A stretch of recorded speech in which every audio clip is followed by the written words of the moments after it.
Continuando aqui o estudo, só para recapitular aqui, você viu que eles estavam se divorciando por qualquer motivo, né? Ficou bem claro aqui, caiu totalmente a proibição de repudiar a mulher, né? E aplicar a pena em caso de fornicação e adultério. Aqui podia se separar da sua mulher por qualquer motivo. E se fosse adultério em vez de fornicação? Se fosse adultério, a pena sobre o adultério continuava o mesmo, não havia mudado, né? Por isso que a gente vê lá Jesus foi confrontado a aplicar a pena de morte àquela mulher que foi pega no próprio ato de adultério, né? Aí Jesus falou, né, o seguinte, aquele que não tiver pecado, que atire a primeira pedra. É muito fácil você condenar aquela mulher, sendo que os homens pecavam contra aquela mulher, desprezavam e faziam com que ela cometesse o adultério. Se eles desprezavam a sua primeira mulher, eles a desprezavam. Essa mulher, na carência, por não estar feliz pelo fardo que carregava, né? Acontecia o adultério. Naquela época era assim, acontecia. Agora, quando era para aplicar a pena, eles estavam lá, os homens estavam lá. Mas quando era para ser o marido daquelas mulheres, eles não eram, entendeu? Então, por isso, muitas vezes, as mulheres eram apedrejadas, eram mortas por consequência dessa dureza de coração desses homens. Mas a pena para o adultério continuava. Então a gente viu aqui, né, que se divorciava por qualquer razão. E essa é a pergunta do fariseu, ok? Então, vamos ver aqui a história de Judá e Tamar. Eu acho que todo mundo aqui já conhece. Então vamos lá, continuando aqui o nosso estudo. Nós vamos ver aqui a história de Judá e Tamar. E vamos aqui analisar também aqui o livro de Malaquias, capítulo 2, né? Onde fala dos casamentos com mulheres estranhas e o divórcio são ilícitos. Que muitas pessoas usam o versículo aqui, usam muito o versículo 16 para dizer que Deus odeia o repúdio, mas ama o adultério, né? Porque do jeito que eles falam, parece que Deus ama o adultério, mas Deus é intolerante quanto ao repúdio. Repudiar a mulher é um absurdo, mas adultério, né? Não, o adultério Deus tolera, né? Mas vamos ver se isso realmente faz sentido. Então vamos analisar a história de Judá e Tamar. Você deve conhecer, mas vamos ler aqui para que possamos entender melhor. Então aqui no capítulo 38 de Gênesis, e aconteceu no mesmo tempo que Judá desceu de entre seus irmãos e entrou na casa de um homem de Adulão, cujo nome era Ira. E viu Judá ali a filha de um homem cananeu, cujo nome era Sua, e tomou-a por mulher e a possuiu. Veja que Judá aqui já casou com uma mulher estrangeira, não era uma mulher do seu povo, né? Ela concebeu e deu à luz um filho, e chamou-lhe E tomou e concebeu e deu à luz um filho e chamou-lhe Onã. E continuou ainda e deu à luz um filho e chamou-lhe Selá. E Judá estava em Quizibe, quando ela o deu à luz. Judá, pois, tomou uma mulher para o seu primogênito, e o seu nome era Tamar. Porém, o primogênito de Judá era mau aos olhos do Senhor, por isso o Senhor o matou. Então disse Judá a Onã: toma a mulher do teu irmão, e casa-te com ela, e suscita descendência a teu irmão. Onã, porém, soube que esta descendência não havia de ser para ele, e aconteceu que quando possuía a mulher de seu irmão, derramava o sêmen na terra, para não dar descendência a seu irmão, e o que fazia era mal aos olhos do Senhor, pelo que também o matou. Então disse Judá a Tamar, sua nora: fica-te viúva na casa de teu pai, até que Selá, meu filho, seja grande. Então guarda esse versículo aqui que a gente vai analisar ele, né? Então, fica-te viúva na casa de teu pai, até que Selá, meu filho, seja grande. Porquanto disse, para que porventura não morra também este, como seus irmãos, assim foi Tamar e ficou na casa de seu pai. Passando-se, pois, muitos dias, morreu a filha de Sua, mulher de Judá. E depois de consolado, Judá subiu aos tosquiadores das ovelhas em Tina. Ele e Ira, seu amigo, o Adulamita, e deram aviso a Tamar, dizendo: eis que o teu sogro sobe a Tina, a tosquiar as suas ovelhas. Então ela tirou de sobre si os vestidos de sua viuvez e cobriu-se com o véu, e envolveu-se e assentou-se à entrada das duas fontes que estão no caminho de Tina, porque via que Selá já era grande e ela não lhe fora dada por mulher. Então guarda isso aqui também, Veja aqui, Selá já era grande, o filho de Judá já era grande, tinha sido prometido para Tamar, mas como ela viu que Judá não entregava o filho para ela, para gerar descendência, ela resolveu se vestir de prostituta e foi ao encontro de Judá, quando ele foi tosquear as ovelhas, E vendo a Judá teve-a por prostituta, por uma prostituta, porque ela tinha coberto seu rosto, e dirigiu-se a ela no caminho, né? E disse: vem, peço-te, deixa-me possuir-te, porquanto não sabia que era sua nora. E ela disse: que darás para que possuas a mim? E ele disse: eu te enviarei um cabrito do rebanho.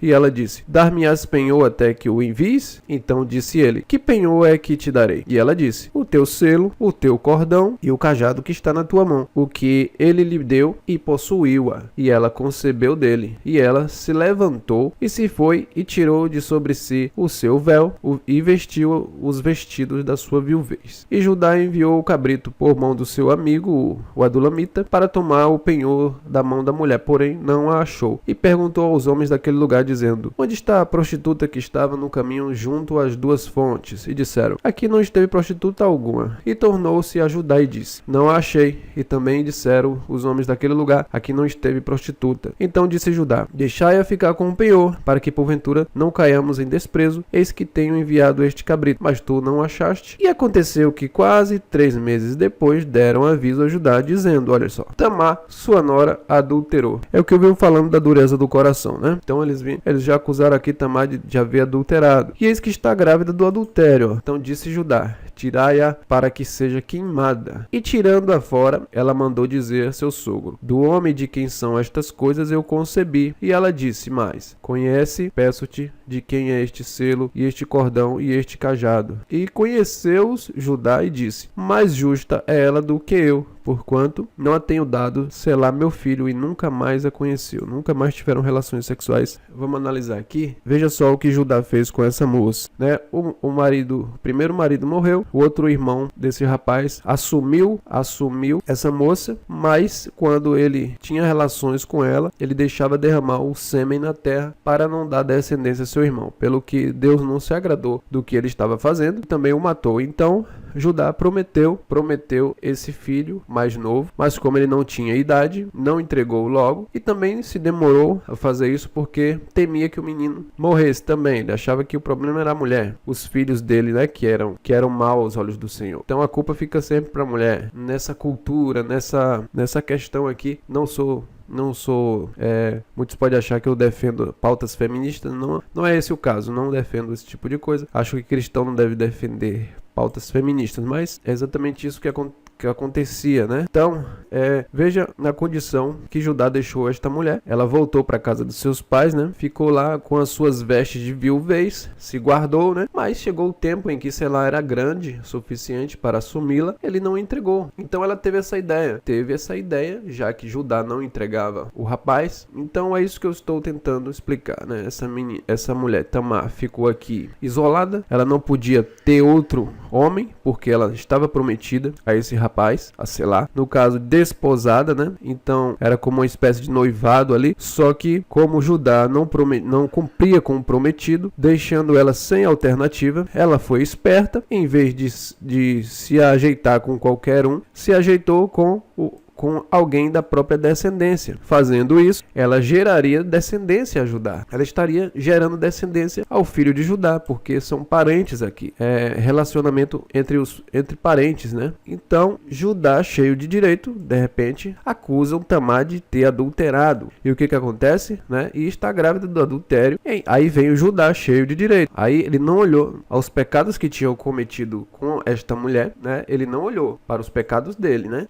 Mas ele queria fazer justiça. Rapidamente, já sabia o que ia fazer, né? Então ia queimar, seria queimada ela. Isso aqui antes da lei do apedrejamento, né? Eles tinham aqui o costume, e essa mulher era queimada viva, né? E tirando-a fora, ela mandou dizer ao seu sogro: do homem de quem são estas coisas eu concebi. Então Judá viu que as coisas eram dele. Aí que ele diz, ó: mais justa é ela do que eu, porquanto não tenho dado a selar meu filho, e nunca mais a conheceu. Viu só? Por isso que ele não a matou. Ele havia culpa nele, sendo que esta mulher estava prometida a esse filho e ele não entregava. E deixava ela nessa condição. Poderia ser diferente, que ela poderia ter adulterado com outro, não dando descendência ao filho de Judá. Poderia, né? Porque não era poderia ter se entregado a outro que não é parente. Nesse caso aí ela seria morta. Sim, seria acusada de adultério. E aqui o fato dele ter deixado ela isolada e não ter cumprido não adiantaria de nada, certo? Mas ela foi justa e foi esperta também. Então é isso, essa é a dureza do coração, né, que Jesus falou. Agora nós vamos analisar aqui Malaquias capítulo 2,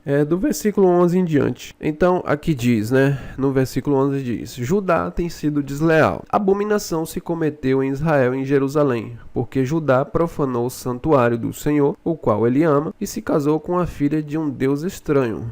Aqui parece até a história de Judá mesmo, que ele casou com uma mulher estranha, né? Proibido aqui, era realmente proibido casamento com mulheres estranhas. Então, vamos para o 12.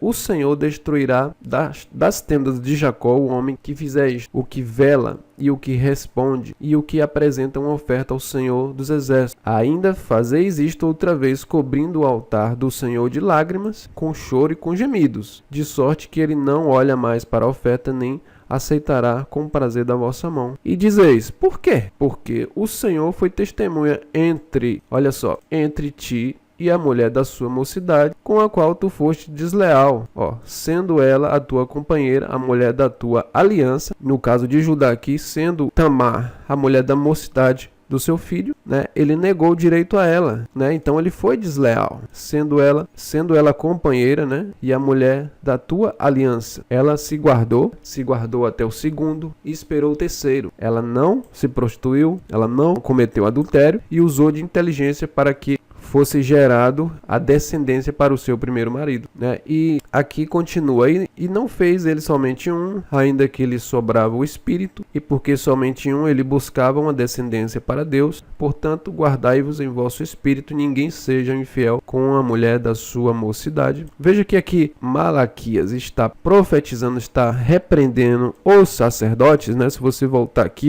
no capítulo 2, aqui no versículo 1, ele está dizendo: agora, ó sacerdotes, este mandamento é para vós. Esse contexto todo aqui está falando justamente contra os sacerdotes e dizendo: ninguém seja infiel para com a mulher da sua mocidade. Guarda isso aqui também: ninguém seja infiel para com a mulher da sua mocidade. Veja só. Aí nós vamos entender o porquê que ele está dizendo isso aqui. Porque o Senhor, o Deus de Israel, diz que odeia o repúdio e aquele que encobre a violência com a sua roupa, diz o Senhor dos Exércitos. Portanto, guardai-vos em vosso espírito e não sejais desleais. Ou seja, o contexto está falando de adultério que alguma mulher tenha cometido? Não. Analise aqui todo o texto e você vai ver que o tempo inteiro está falando dos crimes dos homens, né? Que eles estavam sendo desleais, eles estavam sendo violentos, estavam sendo infiéis com a mulher, eles estavam sendo infiéis com a sua primeira mulher. É o que eu falei, a dureza de coração, né? Eles estavam sendo infiéis com a primeira mulher. Como ele poderia ter outra, ele desprezava a primeira e ficava com a outra. E esta mulher desprezada ficava muitas vezes isolada, abandonada e algumas vezes caía em adultério. Afinal, nós estamos falando aqui de seres humanos. Caiu em adultério e logo apareciam esses homens para fazer justiça. Então, no verso 16, o Senhor odeia sim o repúdio, mas não em caso de adultério. Por quê? Ora, porque em caso de adultério aqui era morte dos dois, né? Não era só a mulher, não. Se o homem adulterasse, se a mulher adulterasse, era morte para os dois. Há uma questão: o homem, ele tendo a sua esposa, ele podia ter outra mulher. E não era só, como muitos acreditam, que era só para gerar descendência, porque a primeira não podia ter filho. Isso não é verdade. Ele poderia ter outra mulher. A primeira mulher fosse estéril, né? Ele poderia ter, tá escrito. A lei permitia isso contanto que ele pudesse sustentar sem diminuir o direito da primeira. Prova de que ele podia ter outra mulher sem a sua primeira ser estéril é que Davi teve várias mulheres, nem por isso pecou. Ele pecou quando adulterou. Lembra do pecado de Davi? Quando ele adulterou, ele pecou, mas no momento que ele teve várias mulheres, nunca havia pecado. Mas quando cobiçou uma mulher que já era casada, deveria ser apedrejado os dois, Davi e Batseba. Porque lembra que a gente leu lá, a lei lá em Deuteronômio 22, que a mulher sendo casada, lá era na questão do noivado, e o homem agarrou ela, estando na cidade agarrou, só que ela não gritou Então, ela tornou-se culpada por causa disso, né? Mas quando acontecia no campo, onde ninguém poderia ouvir, ela ficava inocente. Mas como não gritou, foi culpada também, deveria ser morta. Só que Deus perdoou. Davi foi rápido em se arrepender e Deus perdoou. Tanto é que ainda Davi se casou com Batseba, né? E o primeiro filho gerado no adultério morreu. Mas o filho que foi gerado dentro do casamento não morreu, entendeu? Mas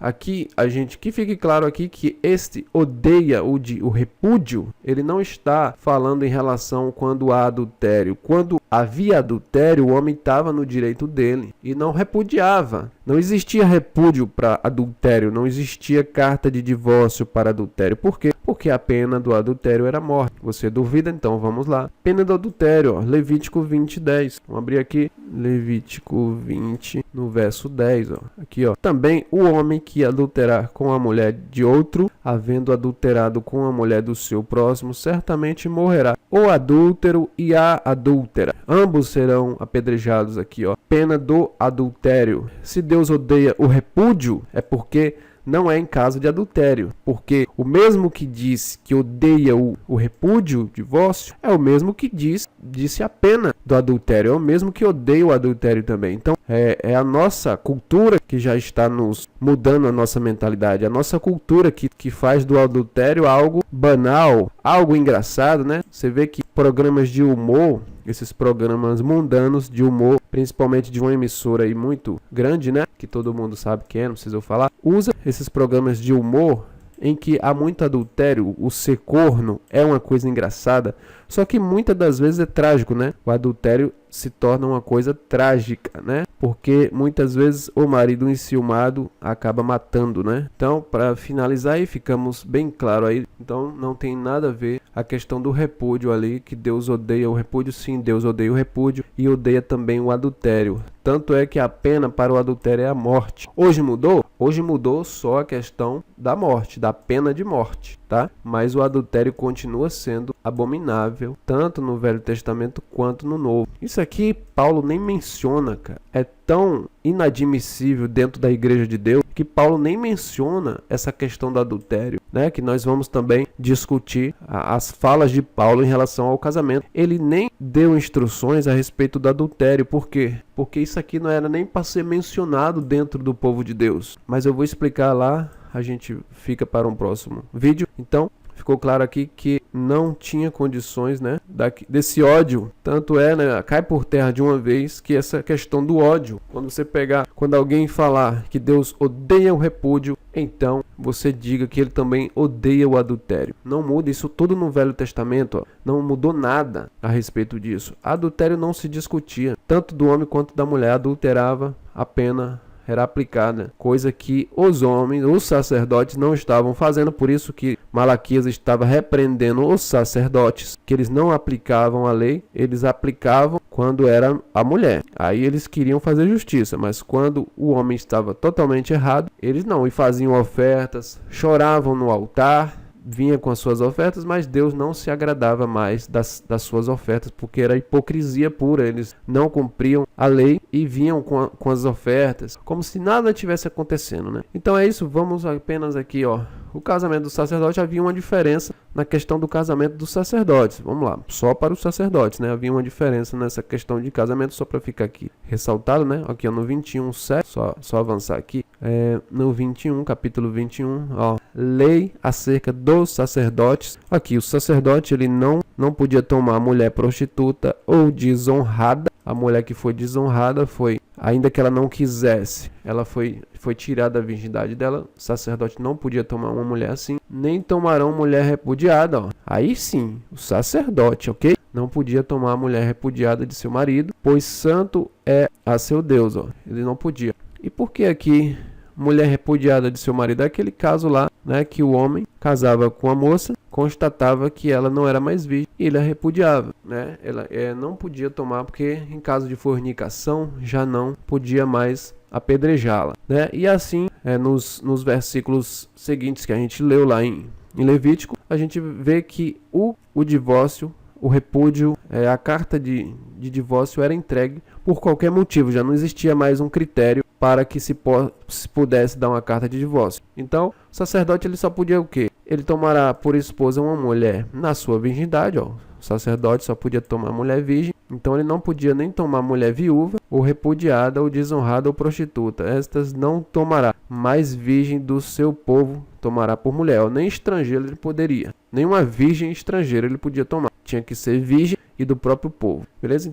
Então vamos encerrar essa fase por aqui. Vamos a mais um próximo detalhes aí pra gente chegar a uma conclusão e ver se é lícito ou não repudiar a mulher em caso de adultério, né? Então até o próximo vídeo, valeu!